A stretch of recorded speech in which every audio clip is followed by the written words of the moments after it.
And last presenter today is Rich Harvey. Thanks for joining us again.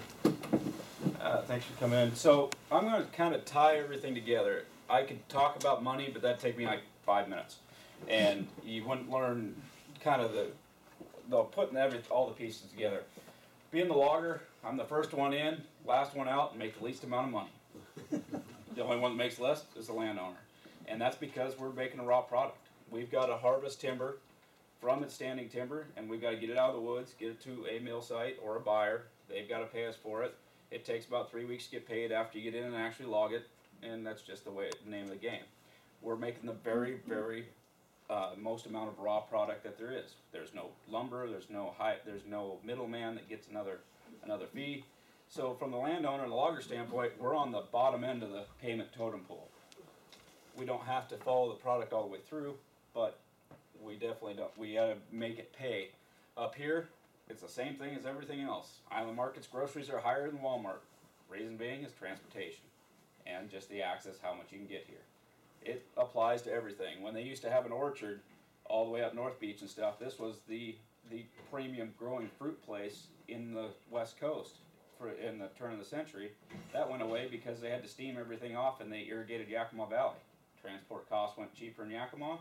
Fruit went away here. It's been the standard up here since people inhabited the islands. So that's a lot of our issues here. I'll bounce back and forth, otherwise I'll get lost. So this happens to be a site that I just did about 2 months ago in December on Lopez. This is all white fir. That was the site. We're going to go through 3 case studies. This is one of them. We'll get to this here in a little bit. It's kind of the bio, my bio. I put it here and people kind of laugh at it. I started in the woods about the time I could walk, but it's actually completely true. My family cut firewood every weekend from the time they'd throw me in the truck until I could throw firewood, and then I turned 16 and Dad threw me the truck keys, says I'm retired, have fun. And so that's how it continued. I started running a saw when I was about 11, 12, so I've got about 18 years as sawyer. I've been following since I was 16, and I started this business, well, a variation of this business. It was named something different when I started, but I started in 06. I've been a wildland firefighter for 12 years, on the department here for 14. I've done a lot of Firewise training, and that's going to come in later when I start comparing Firewise to timber management. I belong to the Washington Contract Loggers Association. I've spent 2 years in eastern Washington where we actually have fire as an initial attack engine leader, and so I got a lot of on-the-ground fire experience from that point of view. Here we don't burn very big, but fire burns kind of the same way everywhere. Just has to do with how fast it goes. I'm also contracted with the Forest Service independently, private contractors independently, the fire department here on multiple big fire deployments, and even went to Idaho for a hurricane deployment. I'm a chainsaw safety instructor. I've taught both at federal organizations, state organizations, and developed programs here for landowners and people at saw shop that I put on. I also teach for the department.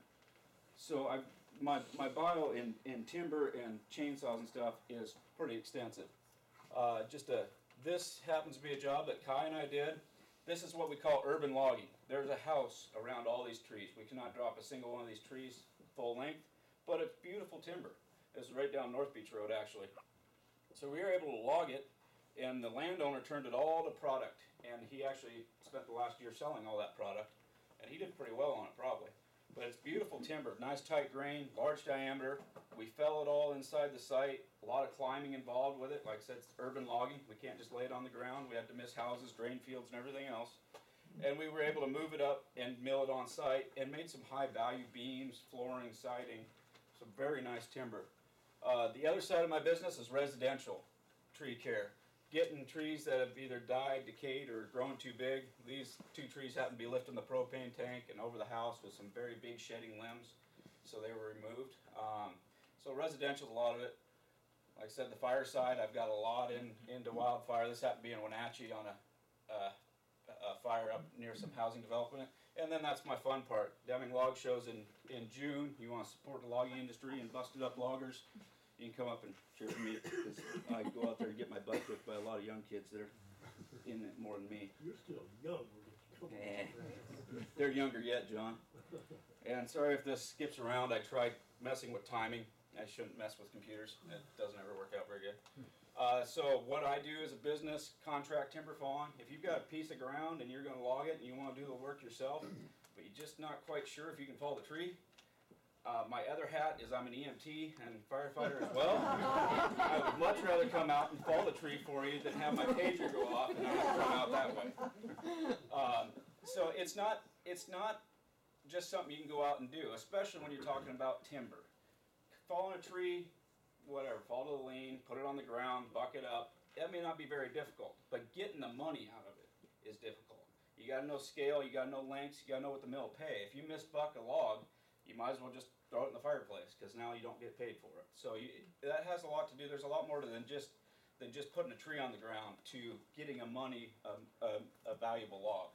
Hazardous tree removal, once again, that goes back to the same thing. If this tree looks spooky, I do a lot of hazardous tree removal, and that involves, I'll contract with climbers, local climbers, and everything else, depending on what we're doing. That goes to the residential side as well. Logging site prep, and that's anything from a stand management logging and commercial thinning to pre-commercial. Wildfire mitigation. You'll see that throughout this, wildfire mitigation and timber stand management and thinning, they keep intertwining themselves. And there's a reason for that in my presentation, and it'll make sense by the end. And then this is the last one. This is what Kai and I have been doing more and more of, and we're working with some other people on the island, and this is the local industry side. Finding, negotiating a price, and harvesting specific timber for a project, whether it be a beam for some houses, some flooring. But to do that, we need this to get filled out. This directory, if you have a permit in place, we can pay you for your timber legally. And that's a big key to you guys that are in DFL.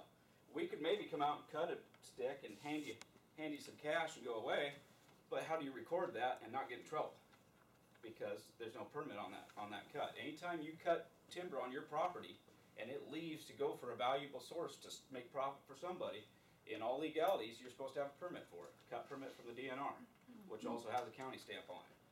So if you don't have these permits in place, and they're good for 3 years, up to 3 years, it's hard for me to come out and say, yeah, I know where the timber is, and Mike Hayworth wants it in 6 weeks. I could go cut that, but there's no permit, which is a 6 to 8 week process. Now Mike goes somewhere else because he's got to fill the contractor side. So that's tying the local industry together. This resource list, you could have an active permit and we could cut nothing. But if we built this and you called me and said, well, why don't you come out and see what I have? I'd come out and do a look at your property, see what kind of timber, see if it's this really tight, dense flooring material, or if it's just big diameter timber for beams. And I could put that down on a stocking sheet so that when I got a call from Mike, I use Mike because Mike uses our timber a lot. He's a very, very prone to building with island timber, does very nice work with it, and he's the one that calls me the most for sourcing local timber. And so if he calls me, I can go, yeah, this is on Knapp's property, I can go out and I can cut this, or John Willis has this particular stocking. And a lot of it has to do with your sites. Wally's site on the side of Turtleback will have some really dense rings because of the soils and the shading. But we have to have the list together, the permits have to be in place, we have to increase how fast we can get the timber out so that we can make that all work together. Yeah. Can you help people get those permits? That would be Carson's department. Permitting is kind of difficult. I've read through them and I started to write one or two and then I called Carson and said, here, call me when it's done, because there's a lot that goes into permits. We're going to go into commercial thinning operations. The difference between commercial and pre-commercial is there's some money coming back. Now, it may not be enough to cover the job depending on what we're doing, but there's some money, there's some value to the timber. Commercial, and it says right there, commercial timber is when there's value. And thinning. Thinning is the main word. Up here, everything we do, whether there's a patch cut involved, which is a mini clear cut, it's always a thin. We're not commercially clear cutting. Clear cutting as a whole, if you think about it, is what Wally was talking about. Checkerboard cut on the mainland. Why do they do that? Because they brought in a lot of timber out at one time. That's setting up a rotational harvest. It's a Weyerhaeuser style cut. And it's not setting up an ecological forest. There's a difference. It's become a farm. It's just a farm that's got a 60 or 70 year return time. And what they do is they clear cut the whole thing flat, then they drag all the timber out and either burn it or mitigate the brush somehow, and then they replant. And then that replant all comes up the same age again, and they go through and they do it again in about 40 years, 40 to 60 years, depending on the timber they put back. The advantages to that is you all use 2x4s. That's the fastest way with using the least amount of ground to do it. If we tried to do that, say over the Northwest, but do it in a forest ecological manner, we'd have to take up the whole Northwest to make what they make in one stand cycle. So that's the reason for patch cuts on the mainland. It's also the reason you won't see it here. Our timber doesn't grow that way here. We have a little bit different growing pattern. So we always are thinning up here. Like I said, there might be a little bit bigger patch cut out of it, but it's still technically called a thin. It's mainly to not damage the majority of the stand. You don't want to do a lot of damage to the stand. You don't want to disturb the ground, or you want to do as little ground disturbance as possible. You don't want to damage the trees you're following the other trees through, because you want them to become vigorous and healthy. They're designed to promote the growth of the timber. Whether you want, as an option, you could have old growth. I mean, that could be your plan. Your plan is, I want an old growth stand of timber. Well, to get that, you can't have 300 stems inside of an acre. You can get, technically, in all technicality, this is almost old growth. It's not very big. It's not what we think is old growth, but due to the ring count, it's almost technically considered an old growth tree. What we think is old growth is when you drive out in the park and you see the big 5, 6 foot, 400-year-old trees. Well, they didn't get there by being 110 to the acre. They got there by being 5 or 10 trees to the acre. And that got thinned out over time by fire, wind, logging, what have you. It makes it thin enough that those trees can get the girth and get the health to get that big. Thinning's designed to show revenue of some sort. Like I said, it may not be a lot, it may not pay for the whole job, but you're going to get some return on it. And you can use it to change the timber types, disease, diversify the age. All this stuff is kind of, you heard a few minutes ago from Carson. It's all it's how you apply it, depends on what you get. The logging prices right now, they have come back from being the lowest in history on the dollar. The housing market crash, well, when they don't build houses, they don't use lumber. The sawmills have no use to keep cutting. They have to shut down, close off, so they don't buy it. Like I said, we're on the bottom end of the pay scale. If they don't have to buy it, they're not going to pay for it. It's supply and demand. Pretty simple economics. It's been going up about 5% a quarter. This is fir prices. Fir's paid on the quarter, so it'll change in about a month again. But for the first time in years, it jumped in the middle of the quarter. There's enough lumber being sold throughout the country and the world that they need more. They're sending out more lumber than they're producing, so they need to buy more raw logs. So the price has gone up a little more. Realize 5% means $50 a load. We're not talking gold here. We're talking timber. It's not a huge difference, but in this world, $50 makes a difference every time you cut a load out. White fir and hemlock are holding very high. The prices will come up in a minute, but they're holding really high for timber. White fir's generally been worth nothing in the past, so a lot of people have gigantic white fir. It's also at the age and its stage, most of the island, where it's decaying. It's starting to turn. It's reached its potential for growth, and they're starting to get a lot of dead limbs and die out. And there's a lot of stand generation underneath. Where a lot of spots will be cedared because it's a wet tree, or fir or something else, and you can thin that big oversized white fir out and come up with a better healthy stand and get paid for it. I just did the last meeting from my last slide till now. Last meeting it was 480 to 570 1,000 for fir, which equals 1440 to 1710 a load. It's now 525 to 650. So it's a couple $100 a load difference than it was in November. It's a good sign. It means things are going the right direction. Now, economics 101 again is, as the price improves and somebody thinks, hey, this is a good idea, they start cutting timber. Well, you flood the market again and the price will soften. It's just normal economics for it. The only thing that dropped was alder. Alder dropped a little bit over the last 6 weeks. And alder is a veneer wood, furniture wood. So it's alder and cedar are both very volatile markets. They change weekly, sometimes daily, depending on what's going on. A lot of alder. We only have one alder mill nearby, and there's a lot of alder coming out of Canada and rafts. So that is changing the price. Can you tell me what define a load? Okay. being tricky on me.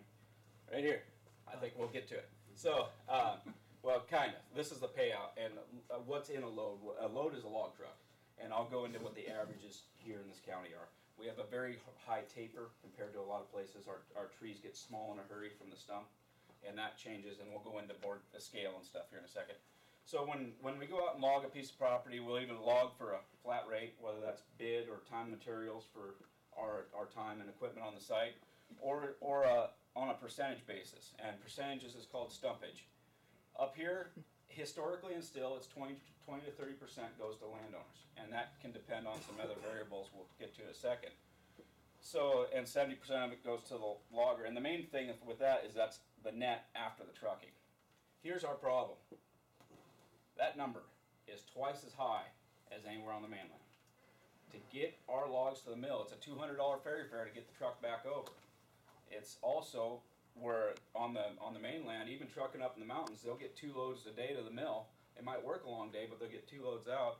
Here you work a long day and you get 1, just because of ferry schedules and getting out and getting loaded and all that adds up. So our trucking is really high. So if you had 40-foot Doug fir logs, right now you get about $1,950 for the load. Let's take $700 of that off for the trucker, and that's paid at the mill. You just never ever see that money. It just goes away, and the truck driver gets paid. And then so the logger payout would be $875 a load, and the landowner payout is $375 a load. You've got 2 or 3 loads of timber to do. There's some other things that go into that, like getting our equipment truck there at $130 an hour, and all that rolls into the job at the beginning. If you only have 4 or 5 loads of timber, you're not going to make very much money by the time we move in and get started and then get the payouts. And a lot of times it's not worth moving into the job if there's not enough timber there to do it. What happens to the slash in a case like that? We'll get to that. That percentage is based on, for lack of a better term, blow and go logging. And that's a lot of scattering, where you just limb everything off and leave it lay. Now that being said, if you're doing a 30% thin, which is about standard and about as much as you want to thin a stand at any one time, 30-40%, it's not warehouse or slash on the ground. It's not stacked this deep. You're not falling every tree, so you're falling in between all the trees. So your slash buildup may be an issue, may not, depending on your site. Realize that slash will also return to the ground in rot and more fertilizer. Steve? What's the timber tax? Where is the timber tax paid on? I pay a tax. I have a section in my revenue taxes, quarterly and monthly, so I pay for the timber, for the amount of money I've made off the timber. And then the landowner, there is a Department of Revenue tax. You get a timber tax ID. And so say you get stumpage, 30%, you get $375 a load for, let's just say 10 loads, $37.50. You put that number into that column on the Department of Revenue's website. It's 5% of your net, and you could subtract marketing and any cost related to harvesting. That's marketing or cruising. Right. So your tax can go down, but it's also 5%, and that's a good way to keep the state and the county off your back if you have DFL. It's a very small number, so you could also just pay that 5%.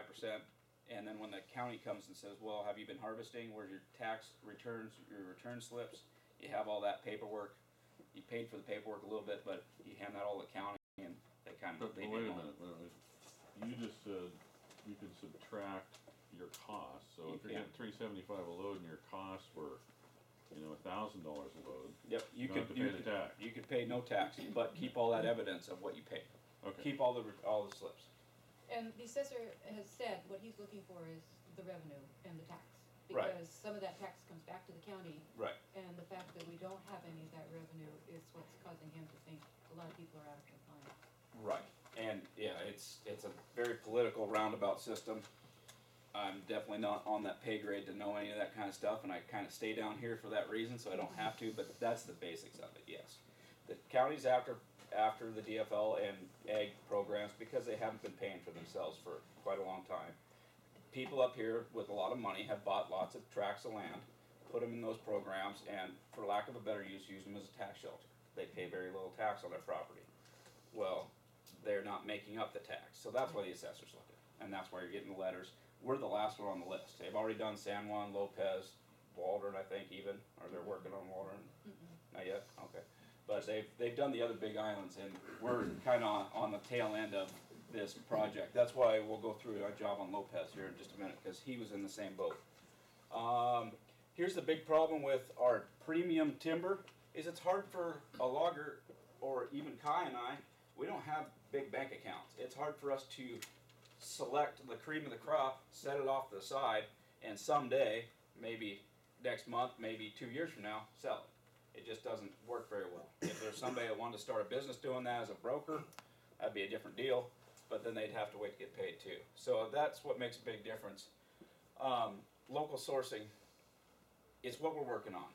What Kai's talked about, Carson's talked about it, Kirk's talked about getting the tooling and stuff, but without the tooling, the startup money, there is no industry. It's a chicken and the egg conversation. If you don't have the tools, you can't make the timber to send it out to the potential distributors, but to buy the tools and not have distributors lined up is a lot of money to lay out front. So it's a typical economic conversation for that, and that's where we're at. We're kind of in a middle holding pattern until somebody wants to put a lot of money into building a system. We're talking several $100,000, maybe up to $500,000 if you were to really gear up to do it properly. So it's not just chump change laying around to start this program. So it would be a better payout. You take half the logging off, or the hauling off. So each load would have an extra $350 to split up on it. That'd make a huge difference. We'd be back to the mainland side of things. But you'd have to get the local buyers to pay the same as the mill. How many loads do you think are leaving the island every year on the ferry? Right now, Yeah. Average the last few years. well, I can't average the last few years for it because there was no timber market until this last year. Okay. Now, this last year, I can say coming off the island in the last 3 months, well, it's probably been 60 loads off the island. Okay. It's picked up, and it has to do with the park job. It has to do with this DFL. Lee's doing a big thing where he's going to take 30 or 40 loads. I've done 6 and 10 load jobs, so it's picking up for that. But Just a quick aside, is the park job because of diseased trees? that's a whole. Okay. That's one of Carson's coffee, and you don't even want to get me rolling on that conversation because we'd be here for 3 days. Was promoted as that. Yeah. Well, yeah, it's for disease, but why? Yeah. Never mind. We're not going there. Let's just say local guys aren't doing it for a reason. So if the startup costs could be figured out, we could get a local market started, grants, however that's done, our timber could be worth more. So the difference is on the percentages. Told you they get paid out in percentages, whether it's 20, 30, 10%, or you pay me. All depends, mostly depends on the cleanup and the diameter of the timber, what type of timber. If we're going through and cutting this, it takes a lot of these to make up a log truck. Now, we've talked about this is high value timber. It's high value in his department only. It is not high value at the mill. They could care less. They're going to pay you the same for that as they are for stuff that's got a 2-inch ring gap. What makes this high value for Kai is the tight rings in it. When he vertically cuts this, it makes beautiful trim wood, and that's a high value wood. Well, the mills make money because they don't pay you. They'll dock you wherever they can, and they pay you as little as possible. They turn around and they'll grade that out, and they'll make trim boards out of it and sell it for a higher value, but that's their part of the industry. So small diameter, cutting that, it takes a lot of those sticks to put it together. If we have to cut all small stuff, I'll be there for a day, day and a half building one load. Let's make sure I don't get out of order here, sorry. Patch cut, okay, but if we go to the patch cuts, or we're cutting 3-foot timber, 4-foot timber, we're gonna build a load in a hurry. Maybe I'll build 2 or 3 loads in a day. You'll get more money. If we do a lot of cleanup, you're not gonna get much money. If we leave the slash on the ground, you might get more. It basically comes down to time is money. The longer it takes to log it, the less you get paid, or the more I get paid by you, depending on the type of stand that we're working through. So Rich, Yes. just to add to that, like what Lee does, a lot of these sites have lack of access, and so the logger or other party has to construct access, build roads, Right. basically. And that can cost the landowner. It's a capital investment, it's permanent with the land, but upfront costs, it can be daunting. And how a lot of that'll work. The problem up here, folks, is that most of us our timberland's been busted up into small tracts. That's why you each are in here and each have a little piece. If you work with your neighbors, it might get easier. But what it basically works out to, used to, is when you built a log road and you built roads into these sites, skid roads for hauling, what you'd do as the loggers, you'd get the checks from the mill, you'd figure out the percentage that you were paying stumpage to the landowner, and then you'd tack those charges in there. Built this much road, this much rock, cost this much money. That means you now have a remaining check of this instead of the full premium. So there's lots of ways to go about it. So understanding what your timber's worth, you got to understand a little bit about how the mill pays you. So this is actually closer to like log scaling 1/2 This is just a very overview of it. Logs are bought at the buyers by either the scale or the ton. Ton wood's called chip saw. Your truck drives onto a scale, they weigh it, go unload it, you drive back off, you have a number of how much that weighed. They hand you a check. It's lower quality timber, tops, low quality heavy defects, goes for ton wood. They will saw what they can out of it for lumber, and then the rest goes to a chipper and goes into biomass production.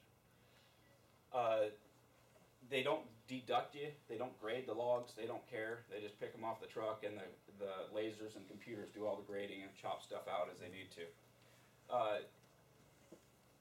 You get paid by MBF. MBF is 1,000 board feet. That's what it stands for. So every 1,000 board feet, and when you get a check, you'll see you had 0.3 or 3.2. You might have, your load will probably say 3.2. That's 3,200 board feet to that load, and that's how they pay you for saw logs.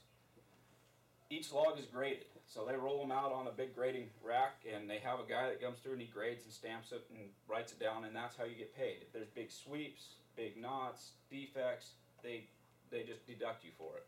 And then at the end, so you'll have a gross of what you brought in, and then you get paid on the net of what they graded out of it. So up here, 4 to 8% is a pretty good deduct, or a pretty average deduct, because our timber setup now is because we high grade logged everything for about 100 years. So we're right in that middle sweep of getting back to nice timber. It's overstocked, so it's not getting back there very fast. But there's a lot of defect. There's a lot of ugly timber because of the past logging practices and stuff being what it was. Everybody before always high grade logged because that was the only way to make money, especially out here. And it's still the only way to make money. But it's not exactly ecologically friendly, and that's what we're kind of working towards, getting our forest as a forest ecosystem more than just a stand of money to go cut when you need to. So the average load up here is 3,000 board feet, pretty much across the board. If you cut 100 loads, you'd come out with 3,000 board feet on each truck. The amount of board feet per log, though, depends on the size of the log being harvested. A 40-foot log out of one of these, this one actually probably have a 6-inch top, but this will have, say you have a 40-foot log with an 8-inch top. That's 90 board feet in that log. That's what the mill is going to pay you for. They're going to hand you, if it's $500 a thousand, put another zero in front of that 90 with a decimal point, and that's how much that log's worth. So it's worth about 25 bucks. If we're thinning from below and cutting 300 of those stems out of your stand to promote the big forestry, open up the canopy some, they're still only going to pay you for 90 board feet per log.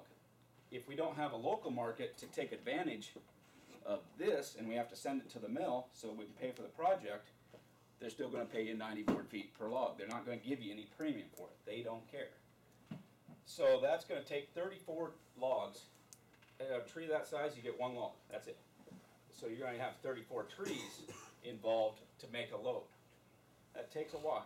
So they pay the same for a lousy grade of logs as they do for a good grade of logs? You can send to export. A lot of our stuff, even though it's tight grain, has too much taper for export. And so you take a gamble. If you want to send to a buyer that has an export grade, there's one in Everett, it costs another 50 bucks on the load, and you're kind of rolling the dice to whether they'll sort 1 or 2 of the logs to export, and they'll pay you a little bit more for it. In the big scheme of things, not a whole lot unless you have a nice stand of export timber. But the export market's still coming back, still a little bit soft. It doesn't have a huge gap. It's about 50 bucks a load, 75 bucks a load if you, or yeah, up here it would be because we don't have that much export.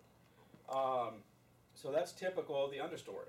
34 trees, got to cut them all, skid each one out to the road, then pick them all up on the way out, get them to a landing, get them on a truck, clean up whatever cleanup we're going to do. It takes time.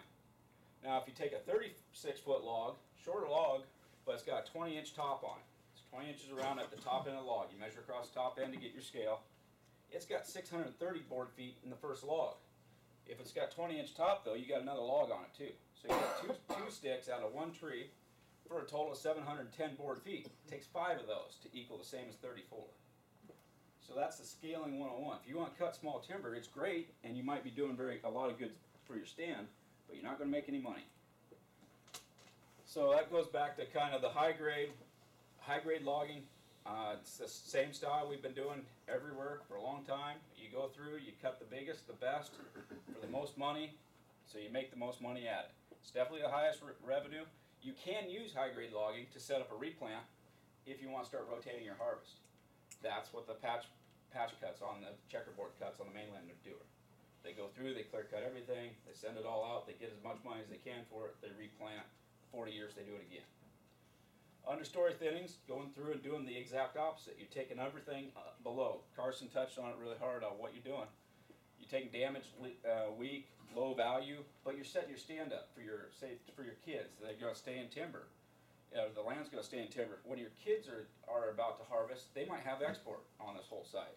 Their value may increase a lot. The other thing that it does is it opens up the stand. Back to that scaling, it depends on the diameter, how far across your log is. These rings, real close together, it doesn't grow, each ring is a year, roughly, and it doesn't grow very wide, each ring. No, not even a 1/16 of an inch. If you open this stand up and cut this tree in 20 years, you'd see all of a sudden that these rings got wider, maybe up to a 1/4 inch, but probably about an 1/8 for a while, then and again, they'd increase again. You're starting to get more diameter on the tree. You build more diameter on the tree, the log is worth more money. And if you still have really nice taper and stuff to it, you might have export out of it. Then it's worth more money. So you could set up, use your understory now, may cost you some money, but you're setting up your harvest for 30 years from now. And you could continue to thin through that stand pretty much as wanted because you got bigger timber, it makes the value faster, it doesn't take as much to get a logger in there to cut it. Thinning across the diameters, Carson talked about that, it's doing the same thing. You're using both methods. You might be cutting a bunch of the small stuff, but to make up for that, you cut some big stuff and you mix it up. And that way you see some revenue, yet you're still improving your timber stand for the future harvest. This is Lockwood's Timber Thins on Lopez. Carson did all the consulting and marking of the stand. The objectives of it was to commercially thin the white fir and only the white fir off of the stand. I think there's one hemlock tree in it, the rest is white fir. It all reached maturity and it was starting to decline. Lots of dead branches, some snags, and so it was on its way out naturally, but it was still worth money at the moment. This allowed the Doug fir and a lot of cedar on the site to come back into the ground and continue to grow. And then there's going to be it kind of patch cut one section of it, which is going to be replanted. So you're going to have now age diversity too. After the replant, it's going to change the age group of the forest. Contractors myself, I subcontracted Island X because I'm a very firm believer of using the right tool for the right job to do the least amount of impact possible. I could have done this with my dozer, could have done the site. I'd have tore up the driveway, I'd have done a lot of ground damage because of the size of the timber versus the size of my equipment and the way that it moves the timber across the ground.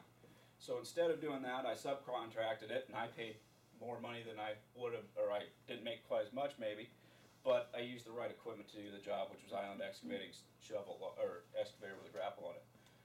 Log hauler was Jerry Schmidt on the island with GOS Trucking. He's got a self-loader log truck we'll go into in a minute. We had it was all chainsaw cut, we didn't have harvesters in there. For you folks that missed my last scenario, or last slideshow last time, I have all the logging methods, what kind of tools, what it does. I was trying to diversify my talk a little bit so I didn't just verbatim run down the last one for you folks that are here. And so if you want to know more about what equipment there is and what it does to your ground, we can go through the other slideshow later, or you can get in touch with me. Duration of the job was 8 days. 5 days to log it, 3 to clean it up. The landowner wanted substantial cleanup on this job. And because of that, it was a bid to the landowner. I gave him a number, this is how much it's going to cost to do the job. Your return on it will be whatever it is, but you get the checks. And so that's the way we ran the job. there was no stumpage or percentages paid. We had 2 landings, very small landings, very tight area. It was very much a thin. You can see the older cedar in here. This, though, might be hard to see, is a big fir tree, called a heritage tree, if you will, or a nature tree. It's all rotted in the top, big pieces missing out of it, lots of woodpecker holes, but there's still also some live limbs, so it's throwing down seed of that generation and into this disturbed ground. When you disturb the ground, seed has a better chance of getting started. So you'll see some fir seed from that tree still up throughout the stand in the future. Lots of cedar, some alder, and some fir made up this part of the stand. Carson also did on the same property a pre-commercial thin on a different section, and that was all the small stuff. You can see the size of the timber. It's all pretty big stuff. It was all white fir at its mature point, ready to turn, and it was worth a lot more money because it was big. Also, we logged it in 3 days. I cut it in 2, and we were done with the excavator in less than 3. It's a small 2-acre patch, but 9 loads of timber came out of it. So a very productive cut.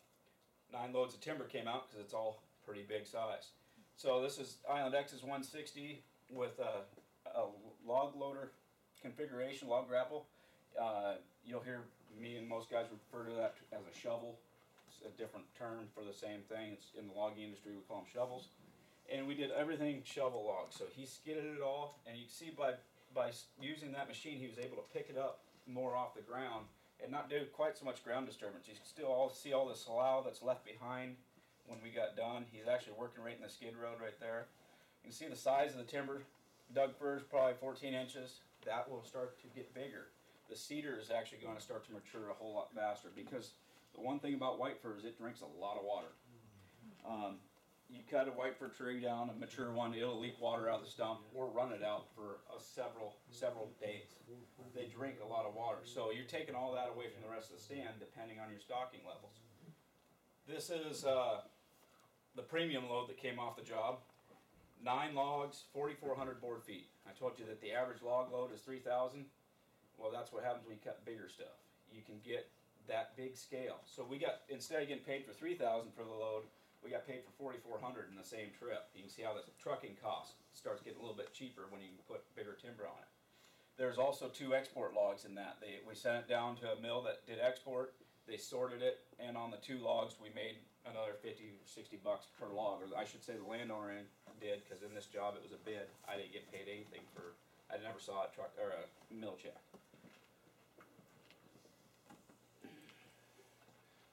This is GOS Trucking.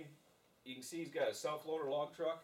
It's handy up here because he's parked in the driveway, and that landing is completely full. That's as big as our landing was. In fact, this is waiting to go into the main landing. He had to come in and haul a couple loads out so we could get the rest of the timber up to the road.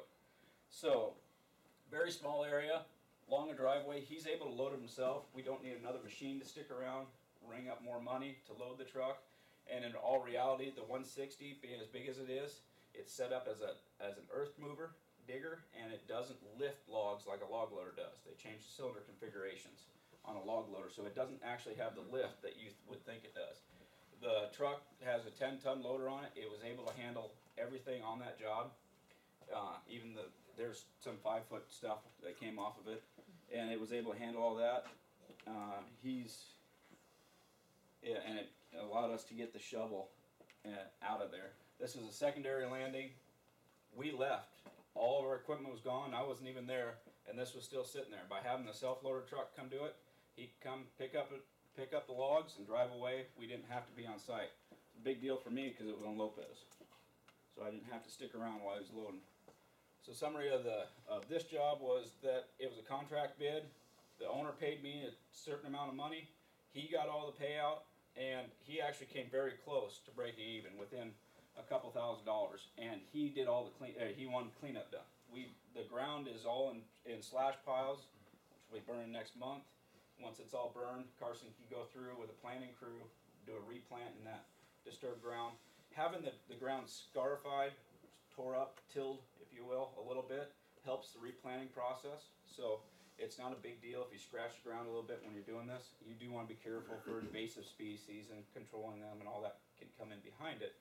but if you pay attention, it's actually a very good thing for the ground to shake it up a little bit before you replant. And the method for a bid, once again, was because of the cleanup. I wasn't gonna pay percentage on something that I didn't have a guaranteed number for. So pre-commercial thinning, going completely 100% the opposite direction. Suncrest Mountain, this is off of Mount Willard, bring the property back in compliance with the county. Sounds familiar, doesn't it? This was actually an escrow, and the sale was almost held up and didn't go through because he hadn't been compliant with the plan. The auditor called him on it. So this was kind of a, I need you here next week. We need to do this to be, and Carson went out and gave suggestions. The assessor said, okay, if he does that, we'll let the sale go through.